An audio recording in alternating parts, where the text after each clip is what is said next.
In the trenches of World War I, cold did not announce itself dramatically. It arrived quietly, soaked into wool, crept through boots, and settled into the bones. Soldiers piled on blankets and still shivered. Many learned the hard way that more weight did not equal more warmth. The armies that adapted fastest discovered something counterintuitive. Warmth was not lost from the top down, but from the ground up and from moisture trapped close to the body. Out of this realization came a simple underlayer system that proved more effective than any number of blankets. It was not thick, impressive, or comfortable by modern standards, but it consistently kept soldiers warmer in conditions that defeated conventional bedding. Blankets worked well in dry barracks and stable camps. Trenches were neither. Mud wicked moisture upward, condensation formed beneath sleepers, and body heat compressed blanket fibres until insulation collapsed. Even dry blankets lost effectiveness when pressed flat against cold ground. Soldiers wrapped tightly and still woke cold because the ground absorbed heat faster than blankets could trap it.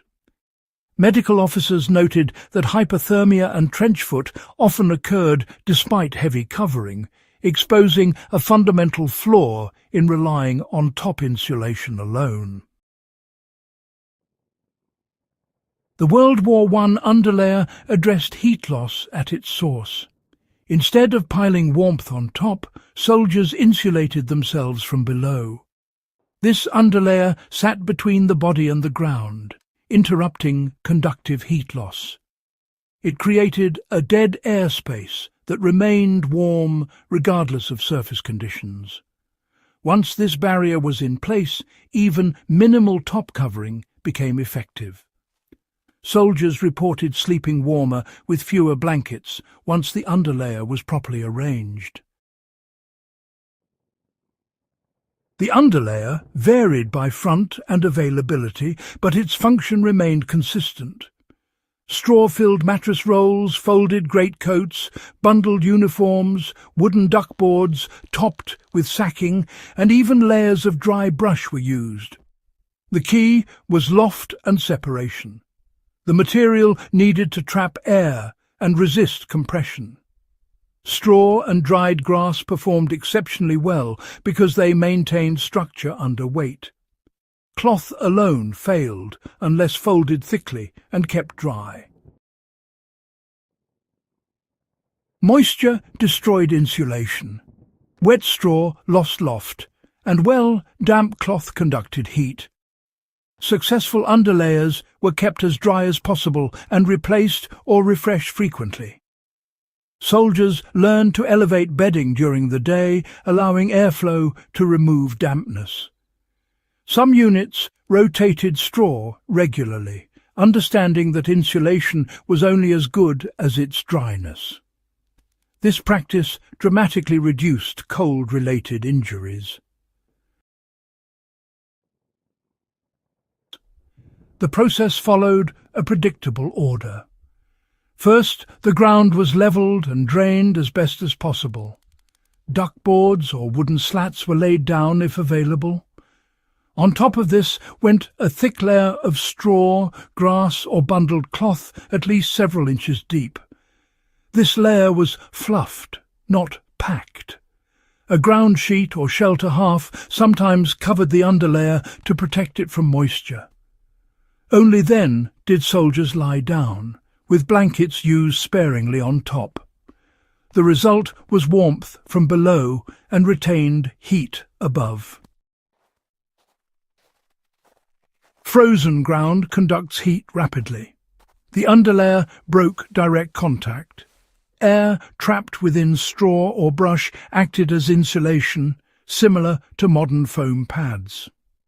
Unlike blankets, which compressed under body weight, the underlayer maintained thickness. Soldiers reported that once body heat warmed the airspace beneath them, the cold ground no longer mattered. Sleep improved. Energy loss decreased. recovery time shortened. Cold stress. It really drains calories and weakens the immune response. By preventing heat loss overnight, soldiers were able to conserve energy. Medical records show lower rates of cold-related illness in units that consistently used ground insulation. Dry, insulated sleepers were less prone to trench foot and respiratory infections. The underlayer did not just improve comfort, it actually improved survivability. Early in the war, the doctrine mostly focused on clothing and blankets, while ground insulation was, often overlooked. Only after repeated failure did informal solutions spread, more through experience than official orders. By the later years of the war, manuals began emphasizing ground insulation, but, supply shortages meant soldiers still had to rely on improvisation. Knowledge passed peer to peer, not top-down. These days, modern outdoor enthusiasts, they often repeat the same mistake, investing in heavy sleeping bags while neglecting ground insulation. The lesson from the First World War underlayer is pretty clear, honestly. A simple insulating base can outperform piling on extra layers up top. Today, this principle shows up in foam pads, natural materials in survival situations, or even just layered bedding in cold shelters. The rule, it really hasn't changed at all. Insulate from below first. As warfare moved indoors and, mechanized heating became common, ground-based insulation just sort of faded into the background. Still, the environments that defeated soldiers a century ago, they haven't gone anywhere. Cold, wet ground remains, to this day, one of the fastest ways to lose heat. The First World War underlayer solved that problem with minimal resources and, honestly, maximum effect.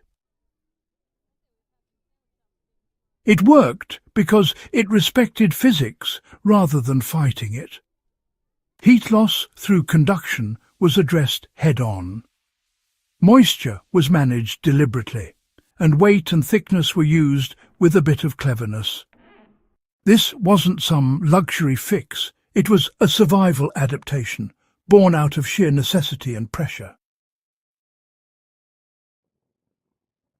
If this deep look into World War I fieldcraft sharpened your understanding of practical history and survival principles, support in the beginning by subscribing, sharing this episode, and helping ensure that hard-earned knowledge from the past continues to inform the present.